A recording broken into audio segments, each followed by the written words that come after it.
This is hypnotic authenticity. This is a space for inner clarity, where hypnosis meets self-inquiry, where the stories that you carry can become gentle invitations for change. We're going to explore identity, emotional harmony, and authentic living through subtle, mindful approaches and a really, really good sprinkling of hypnosis. So take a slow, deep breath and let's begin. Would you be interested in discovering the fastest way to place yourself in self-hypnosis, in order that you can release the rest of you, the true potential which is inside of you, free that so that you can solve your own problems, kind of work out the conundrums, the conflicts of life that are kind of holding you back. Discover the fixed ideas that are anchoring you to where you are when you're wanting to be solving something else, okay? If that makes sense, then that's what this video is about. So I'm going to show you a technique that personally I use quite frequently as a really super quick way to place myself in self-hypnosis. And I'm sorry I have to do this with a microphone in front of me and a green screen behind me, but it's still cold outside, and it's important to kind of keep on expressing these things. So green screen it is, I'm afraid. And I've decided I don't really like putting some nonsensical background in the replace of the green screen. I just leave the green screen. So I hope that's okay. Right, so let's start with why would you bother? Why would you care? What's the point? What is self-hypnosis anyway? What is hypnosis even? So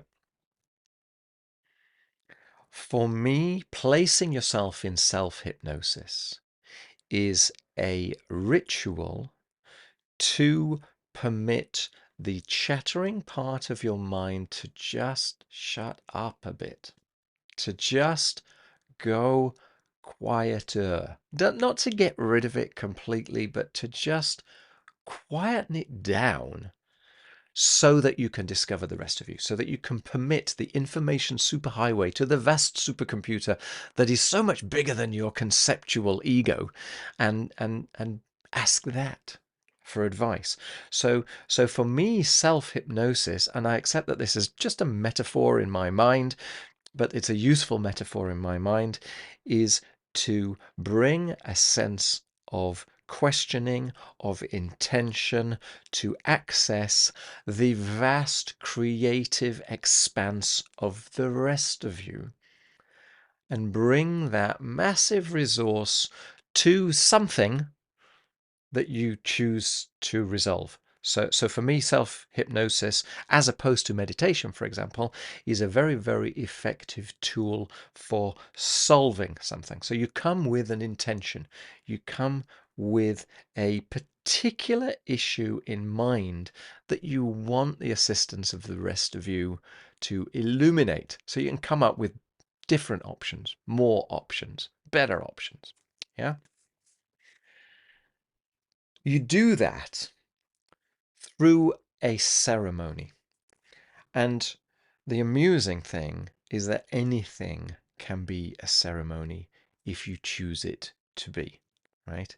The easiest one is you go and you buy yourself a ticket for the cinema. You arrive at the cinema, you smell the popcorn and the hot dogs, and you see the people. You go down the corridor, you see all of the seats, you sink down into a big deep chair, and the massive screen is in front of you. You are there, right? You are already in a state of self-hypnosis. You're basically saying, okay, I will shut off my critical judgmental part of me. Tell me a story and I will pretend that it's true. It's a ceremony, but anything can be a ceremony. Okay, so before we go any further, right, let's do the health warning. Okay, because I'm going to go through an example of a really, really quick way to place yourself in self-hypnosis. Please do not, under any circumstances, listen to this or watch it on a video when you are driving, when you are operating machinery. Only watch when it's absolutely safe and appropriate to do so, especially if you're unfamiliar with what's going on, because you want to be in a place that's kind of in your control. So what I would suggest is that you actually find a place where you won't be disturbed for a while, where you can give it your full attention, whatever that means, and then we'll go through it. Okay. So yeah, so let's start with this idea of why you would do it and how the ceremony leads you there. Now, we know that we learn things and habituate those things to the point where we almost don't know we've learned them anymore. They just become automatic habits. You know, driving a car is the easiest example. When you learn it, it's really hard. It's really tricky. There are 1,001s to think about. There's the machinery of the car. There's the lights. There's the buttons, the levers. There's the position of your feet, the position of your hands. There's looking in the mirror. There's seeing whatever is out there. There are reading the signs, observing the people, observing the other cars. 1,001 things.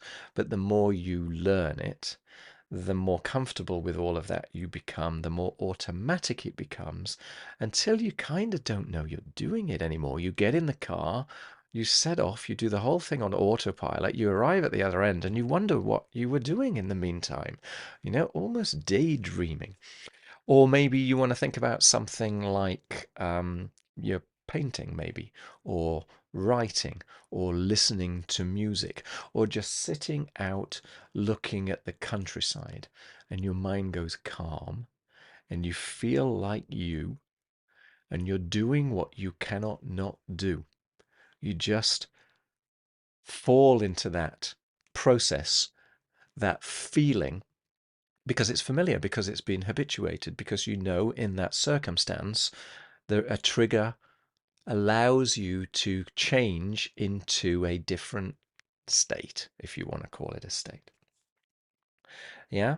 So what I'm talking about here is creating a trigger like that you can practice, that you can habituate, so that you've got the ability to just place yourself in self-hypnosis basically at will. Yeah? And this is super quick, so you can do it however you wish. So that's an explanation of how. Let's do a quick one on why. So conceptually, let's say, normally our reality is painted by the stories running in our mind, the mental chatter, which is labeling the things that it notices. Yeah, so most of the stuff that is bombarding us all of the time, the things going on, we kind of filter out. A few of them we notice, a few of them we feel as though we thought ourselves, but actually these thoughts just kind of bubbled up and then we noticed them and took credit for them. But there are, at the end of that, a series of thoughts which are running around inside of our head at any given moment. And most of the time, the thoughts come and go. Certain thoughts recur or ruminate or come up at certain times of the day because there is a trigger attached to them. But whatever, there is this mental chatter which gets in the way of you being able to access the rest. This enormous, extraordinary brain capacity, which is doing so many things completely outside of our conscious awareness, to keep all of this working, to regulate. So the act of self-hypnosis, the act of permitting yourself by choice to follow this ceremony, allows that mental chatter to calm, to quieten down. It doesn't disappear completely. You are always aware of the one who is aware. Okay? You're always observing the observer, let's say. But you do so from a position of kind of talking to your critical mind, your judgmental mental chatter, like a young child that kind of needs a little tap on the head. It's like, it's all right, but just for this moment, could you just be quiet? Can you just kind of sit there and let me have a chat with the rest of me? Is that sort of an idea? The end result is, well, actually, the end result is whatever the end result is, because your experience of that is going to be different to my experience of that. And they're both correct or incorrect. They're both just examples. The way that one accesses whatever you want to call it, the organism, the rest of your brain, the vast supercomputer, is by expanding your awareness of what is there. And in order to do that, the limiting part of you, the conceptualizing part of you, the objectifying part of you, the chattering part of you, has to stop boxing in your definition of reality. Because if you're using self-hypnosis to solve a conundrum, to solve a conflict, a problem, well, you're inside the problem. You're inside the story, you're inside the fixed ideas which are maintaining you in the conundrum, in the conflict. So what we're saying is that is a mental construct. That is a story that is imprisoning me in its apparent reality. And by placing yourself in self-hypnosis, you will permit yourself to park that story with your chattering mind kind of in the passenger seat of the car. Yeah, so it's just here. It's not gone away completely. It still exists. It's still aware. It's still observing. But it is permitting you for a moment to just see that story from the side and consider that it might only be a story and that there might be alternatives. And what does the rest of you think? So it's an act of trusting yourself, of handing over to the rest of you, a little bit like when you go to sleep. You don't push yourself into sleep, you permit sleep to occur, and then you get wild dreams, right? Like you don't choose the dreams, and sometimes you can get real moments of revelation from dreams.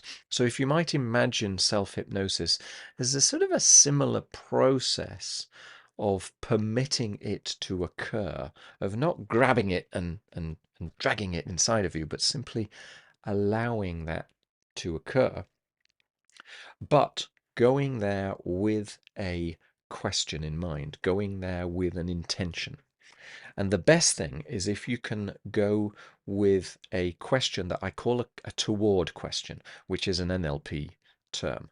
But that the idea is, imagine that you had a question that the positive response you would want to run towards, rather than the explanation that you would rather run away from. So an away question would be, why am I so stupid? Right? Why do I keep on thinking in this way? Because the explanation is going to teach you even better how to maintain your problem. A toward question is, all right, so this here is my problem, my conflict that I want to resolve. What is the thing that I would notice when I've resolved it? And then the question becomes not problem related, but solution related. How do I get there? What do I need to do in order to feel the result? What do I need to do? Can I receive support from whichever part of me knows something useful in order to obtain my objective? Not, why do I keep doing X, Y, Z? Yeah. So I hope that's sort of an explanation. So you want to come with an intention of a question which is going to lead you towards the way that you want to go. Now, there is a sort of an oxymoron here. Okay, so the reason why I am a hypnotherapist is that there are certain things that you can do in self-hypnosis and certain things that you can't, right? Because I hope you can understand that in order to place yourself in hypnosis, you are quietening the conscious part of your mind, you're quietening the chatter. But in order to bring the intention and to ask the question, somehow or other you have to reinstate that conscious part of you to exercise the choice, but then simultaneously kind of quieten it down again. Yeah. So there is a limit to what you can do in self-hypnosis, and sometimes it's useful that you have someone else as a guide to work you through those processes. Or it might be that the question is so big, so challenging, that even through the idea of quietening your mind, the habituated responses, the embodied responses are similar. They are so deeply wedded that self-hypnosis is not sufficient. And then you might want to go to someone else, okay? But that's not to say that you can't do a lot with self-hypnosis. You can do a fantastic amount with self-hypnosis. You can also rehabituate yourself. You can find new uh, ways to create skills inside of yourself that didn't exist. You can find ways of simply releasing your creativity by quietening yourself, by allowing yourself a sense of focus that you can't get with your chattering mind. So there's a lot going on that it's useful for. So you come with that sense of intention. You place yourself by the method that I'm going to show you into self-hypnosis. Then you kind of remind yourself by scratching a little bit on that part of you. What was it that I was here for? You bring that up and then you go, all right, I've got it. Now just go quiet again. And then you just ask advice. You ask yourself and see what bubbles up. And maybe imagining it is a little bit like a sort of a lucid dream might be a way of establishing a method of communication with that. It's going to be different. You know, some people are quite visual. They might see pictures inside of themselves. Some people are able to objectify their issues and put them out in front and establish communication. Some people just imagine it. They kind of get a felt sense of it. So whatever feels right is okay. And then when you're ready, absurd though it might sound, you just choose to come back. I know people sometimes get a bit scared that, well, what if I get stuck? I know, what if I get stuck in hypnosis? There's never been a case where anyone has been stuck in hypnosis. But we're not even sure what the state of hypnosis actually is. But it is certainly a choice. And if you need proof, just imagine that you're in the deepest state of hypnosis. And then I ask you to give me the PIN number on your credit card. You'd open your eyes, you'd look at me with a sense of absolute anger. How dare you? Or something like that, right?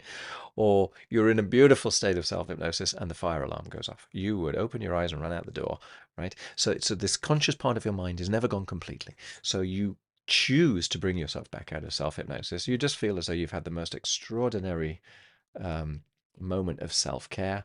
Then you open your eyes. You know, sometimes it can bring a flood of tears. There's so much emotion attached to it, but it's a very beautiful experience. But it's under your control. You have a sense of choice. Okay, so the whole thing is ceremony driven. You are exercising your personal sense of choice to place yourself in a different state that you get better at the more you practice, that allows you to access the parts of you that you don't normally do, just like Carling Black Label, and then you end up coming out with a whole series of conclusions that you weren't aware of before. You open your eyes and you go, ah, that's the process. Yeah. Okay. The ceremony. And as I said, everything is a ceremony. Anything can be a ceremony. The only thing you have to do is decide that that is a ceremony. So, you know, sleep is a ceremony if you attach significance to sleep, or a tap on the forehead. one that I actually like very much and this is not the one I'm going to show you, but this is the one I'm going to show you before I show you the one I'm going to show you. So you simply, using your breath, you take in a good deep breath, hold the breath, and let the breath go. And you're kind of making the out breath twice as long as the in breath. Second good deep breath. Hold the breath. And let the breath go. Very, very slow.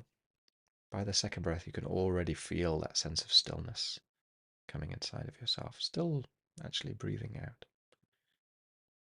Third deep breath in. Hold the breath. And let that breath go. And at that point, if your eyes are open, you can close your eyes. And there's a whole lot of paraphernalia that you can go through at that point. But just simply observe the stillness of your body. Notice how with each of those breaths you are able to lengthen the out breath. Maybe attach some sort of story or significance to the fact that you're breathing in peace and you're breathing out any tension. Noticing whatever is around you, noticing the chair or the bed that you're sitting on. Becoming aware of your body. Noticing your heart rate, your pulse. Stilling your body through whatever feels right to you, through a sort of an observational curiosity of what is alive in you at that moment. And then when you notice that your body is still and calm,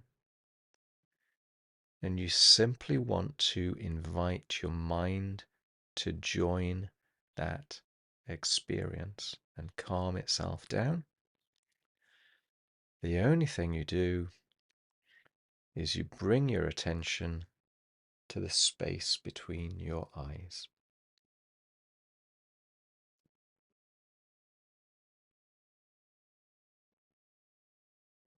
To the calm between your eyes.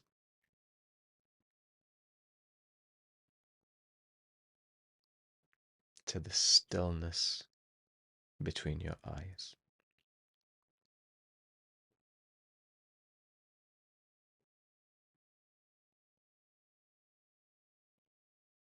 Allowing with your kind of peripheral attention, observation to notice your breathing.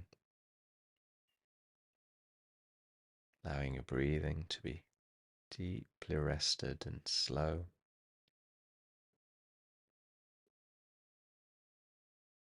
If your mind needs to focus on anything at all, allow it to focus on that space between your eyes.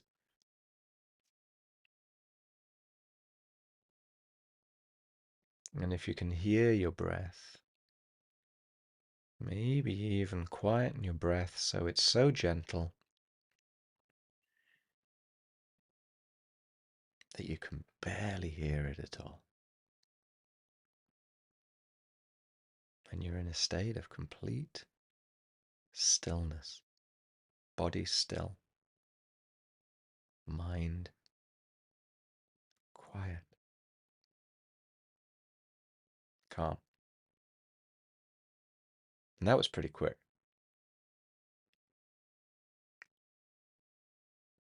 And I promise you, every time you practice this, you get better at it. So that very soon, even the act of taking the 3 deep breaths in is already kind of a trigger. It's like, oh, we're doing this again. And you're already leading yourself there. You might want to imagine when you find that stillness in your brain, a favorite color just kind of spreading across your mind so that your mind is totally filled with peace. I don't know, whatever. It's your choice. It's your story. It's your trigger. So whatever feels right is right for you. So that's one way of doing it, okay? And then once you've reached that point, then you kind of go, now, why was I here? Ask for the intention, the question. And then it's like, all right. And then with utter open-hearted curiosity, everything is potential, everything is okay. What do you think? See what comes up. If um if you want to, sometimes what I do is I actually use my phone and I start the voice memo recording, and I just do verbal diarrhea. Okay, I just speak whatever it is that bubbles up, and I just talk so that I can listen to it later on the phone. I'm not sure if that's absolutely necessary, because I think the value in this process is in letting go and in permitting the rest to occur, and what is useful kind of embeds. Um, but you might find it useful to then, listen afterwards and review. So that's one way of doing it. But now let me show you the even quicker one. And this, if you want, you can do this in a matter of 5 seconds. This is wild. I will show it to you slowly, because it's important, right? You want to get the steps right. But once you understand that it is a ceremony that is triggering you to go where you choose to go, you can make it quicker and quicker and quicker till it's just like that. So this is something. Uh, uh, it actually came. Let me give you a bit of credit. So this came from a book by Rick Barrett, which is called Tai Chi Quan Through the Western Gate. And he doesn't talk about it as a hypnotic induction. He talks about this as a meditative process. But I find that with one extra step, you can turn this fantastically into a self-hypnosis method. So, so these two index fingers on each hand, I want you to place pointing forwards, but not, I'm raising them up so that you can see it on the screen. You want to do this so that your hands are comfortable just hovering above your lap. So maybe, I don't know, 10 centimeters above your lap. Your hands are kind of just hovering. When you kind of allow them to hover above your lap, you might even notice a sort of a sense of energy between, almost like a sort of a magnetic pull or a magnetic push between your palms and your legs. And maybe you can even find a sort of a point there where they are comfortable hovering, almost as if there's sort of an invisible balloon supporting them at that point. I don't know if that makes sense to you, but that's what I'm feeling when I do this.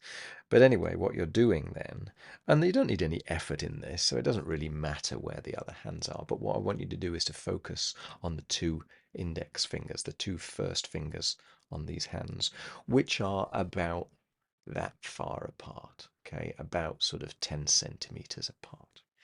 So they're there about 10 centimeters above your legs, and they're about 10 centimeters, 15 centimeters apart. And I don't know where the other fingers of your hand are. Maybe they're also kind of outstretched, or maybe they're relaxed down a bit, and where your thumb is. Maybe you can even notice the air around your hand. You can notice the air around those two index fingers. And what I want you to do is to place your attention on both fingers simultaneously. And because these fingers are sort of 10, 15 centimeters apart, you can't do that by looking directly at your fingers, right? Because you could only look directly at one of them. And so the way to do that is by kind of looking directly between them and through them. So your gaze kind of goes further than your eyes, and then you expand your peripheral vision so that you can see both fingers at the same time. Yeah? So you're gazing at the space in between the two hands, kind of relaxing your gaze so that you can expand your peripheral vision. You may even notice with your peripheral vision all the way out to the walls on either side of wherever it is you are if you're in a room. But that you can see pretty clearly these two fingers. Not as clearly as if you were looking directly at them, but you can see the lines on the two fingers. You can see the lines between the lines. You can see the way that the light falls on the finger. You can see the fingernail and the translucentness of the nail. You can see the different shades, the different colors, the way that the light kind of plays on the finger. You can maybe notice your pulse in the finger, the temperature of the finger, temperature of the air around the finger. And if you can just imagine that you were placing a pressure on that finger, which is something similar to if you were going to press on a light switch. So there's there's a vague pointing with intention with that finger on both hands.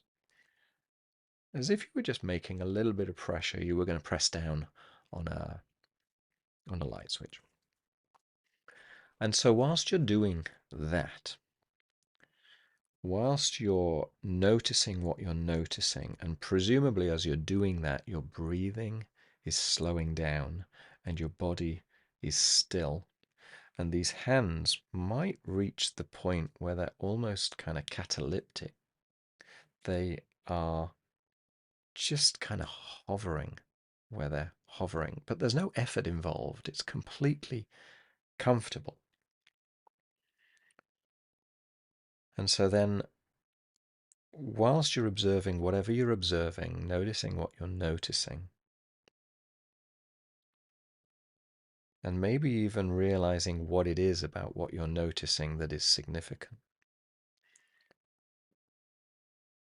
rather than looking at all of the finger, start to look in particular at the front of the two fingers. So you're still keeping your gaze in between the fingers, kind of looking through the gap in between, but you brought your attention to the fingertips. And whenever you're ready, maybe on a in breath, you put your attention a couple of centimeters in front of both of your fingernails.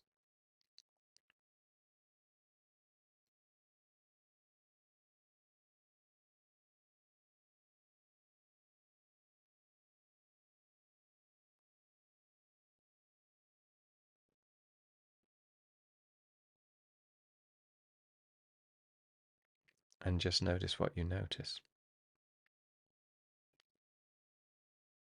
And don't pay any attention to the screen. Just notice what you notice. Because if you're like me, your mind has gone totally quiet. Your awareness is maybe in your chest, maybe in your stomach, maybe it's nowhere at all.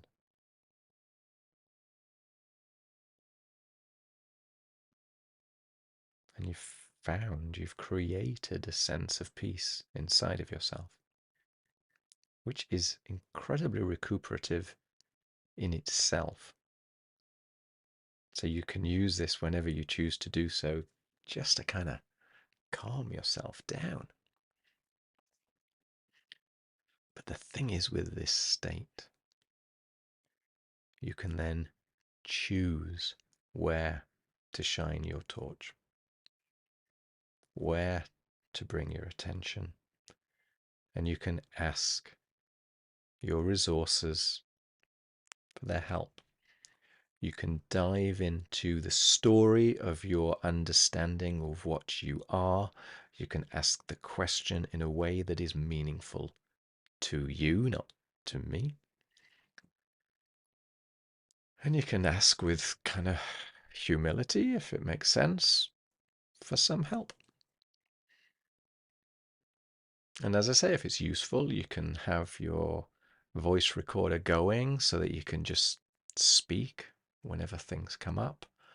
Or maybe you just want to sit there and notice and observe without any wall between you and what is coming up, without second guessing, well, that'll never work, or that's right, or that's wrong, anything like that. Instead, just inviting, just allowing,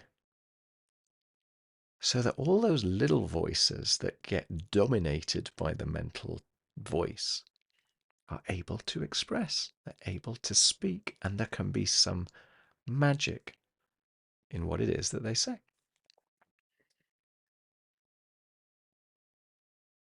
If you're still there, if you're still in that state of peace, enjoying how it feels, just to prove to yourself how easy it is to bring yourself back out, I want you now to just choose, make a decision to open your eyes if they were closed, to take in a deep breath, to shake your arms, to look up at the sky, to do whatever it is that makes sense for you to bring yourself back to a state of full conscious awareness. And do it now so that you can prove to yourself that just through the act of choosing to do so, you're back.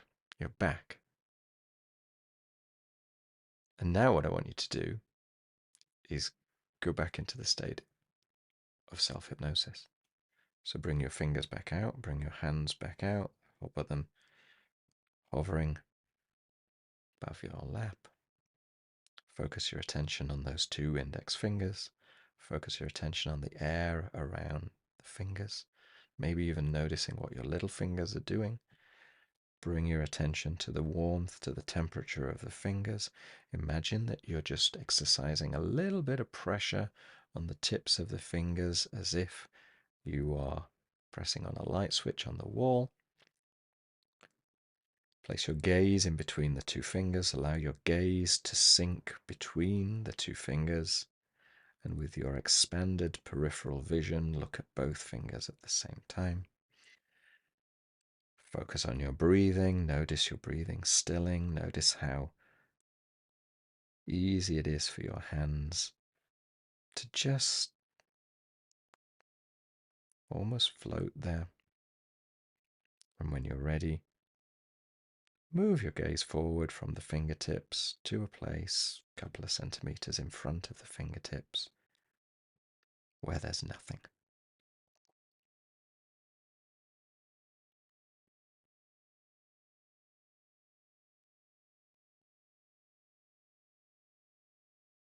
And notice how good that feels. Notice how quiet that feels. And notice how much like you that feels. And then when you're ready, make the choice again. Good deep breath, shake your hands, open your eyes if they were closed. Maybe get up, move around the room, bring yourself back out. If you want, you can even kind of mentally count yourself out, I'm going to count up from 1 to 5. When I reach 5, I'll be wide awake with full awareness. 1, feeling absolutely wonderful. 2, to feel like a bird as free as 3 can be. On 4, it's like fresh spring water is bathing my eyelids. And on 5, taking in a fantastic deep breath, and whoosh, here I am. Whatever makes sense. But the point is that the way of waking up, the way of coming back up to a state of full awareness is just as much an act of choice as going in. And the whole thing is a metaphor. In actual fact, what you are simply doing is quietening the chattering part of your mind and permitting the rest of you to express, to bring some of that amazing resource. Yeah. So you capitalize upon your creativity. You give it freedom of expression. So you can come up with all of the wildness that is there already, but that this little bit normally kind of damps down. So it's a fantastic tool. I hope that's useful. Yeah. You can do it much, much, much, much quicker. So the more you practice this, the better at it you become. The more you practice it, the more you realize the second you begin, oh, we're doing that again. And so habitually it becomes easier to do. But you can really get to the point where you are pressing your fingers forwards against an imaginary light switch. You're putting the attention between the eyes. You're putting your attention between the fingers. You put your attention out in front of the fingers and your mind is still. And then you notice your breathing still. And then you notice how still your body is. And then you notice how good it feels. And so on and so forth. Yeah. So they're all away, but you can get this down to, honestly, a couple of seconds. Isn't that wild? It's just one amusing way of placing yourself in self-hypnosis. Yeah. And the more that you do it, if you want to amuse yourself, you can actually go there with an intention that you're going to spend 5 minutes in that state, or 3 minutes, or 10 minutes.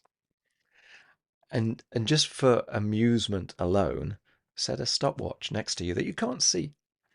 And just allow yourself to do what feels right, and to bring yourself back out at the time that feels right based upon that intention.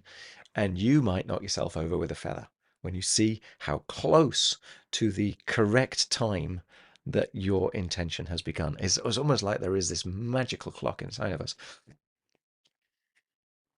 There we go. I think that'll do for this episode.